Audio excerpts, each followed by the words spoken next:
Hi everyone, welcome. What you see here is an experimental system in which I set a number of ENCs, those are European night crawlers, loose on a somewhat unusual batch of bedding. It's what I've been referring to as castings boulders, and it was really just the stuff that got caught in the screen when I went through a large collection of my gathered vermicompost that I have in storage in buckets. And all these little chunks of stuff that wouldn't break down any further was just sitting around for a while, and I decided, well, maybe the worms could make something of it. So they've been in here now for, I think, 46 days. I got some stats on the system that I'm going to share with you. So why don't I get them up on the bench and we'll pick up the conversation over there.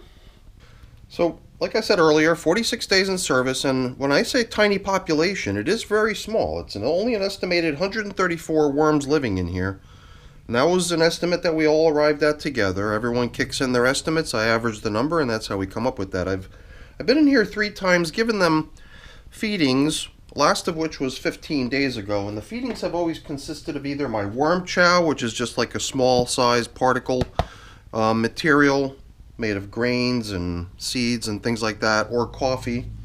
But I wanted to follow through on an idea one of the viewers provided of giving them a more solid food. And well, yeah, for 134 worms, this is quite a bit. But I really liked what one viewer suggested, which was to try to lure the worms out into the castings boulders by putting some really scrumptious foods out there for them. So I thought I would give that a try. It seemed like a good idea, and it does seem to me as if the worms are gradually adopting the material out there beyond the middle section. So these castings boulders, this is what I was referring to, stuff that gets caught in my I think 1/4 inch is the size, my 1/4 inch screen. And the stuff's been kept super damp, making it such that by now it's all softened up, probably to the point where I could finally break it down. But in the beginning, the stuff was like boulders. That's the reason I came up with that little name for it.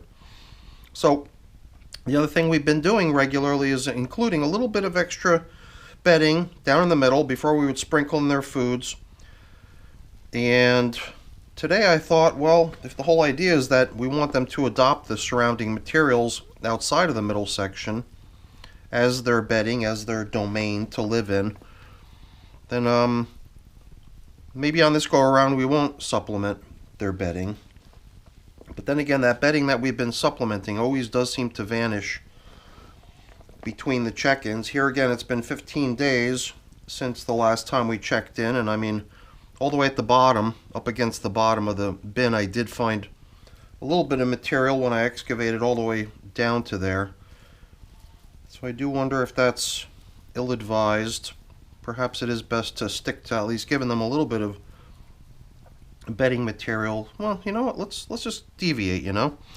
We'll deviate a little bit from what I've been doing to just kind of force the matter a little bit more. And I didn't want to force the matter at all from the very start. That was the whole idea of giving them some actual shredded paper cardboard style bedding down in the center that they could remain in if they rejected the stuff out in the bin, the boulders. But it does seem like as the stuff gets damp, the worms do start exploring it. And I mean, all the way out here I even spotted a worm, couple of them, getting adventurous and wandering out into the stuff. So I guess I worried that maybe the stuff was going to be unhealthy in some way, but I don't think that's really of concern anymore. On numerous occasions we've spotted worms venturing out into the stuff, so they wouldn't be there if they couldn't tolerate it. Or I mean, if they couldn't tolerate it, they would be there, but they'd be keeled over and expired.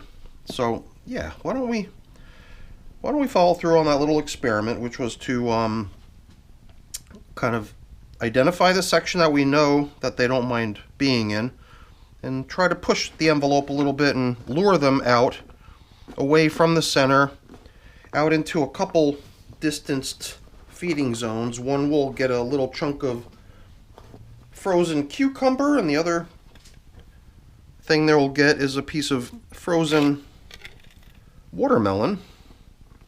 Mostly watermelon rind, but a little bit of the actual watermelons on there too. And now it'll be a little twist from what we've been doing here lately.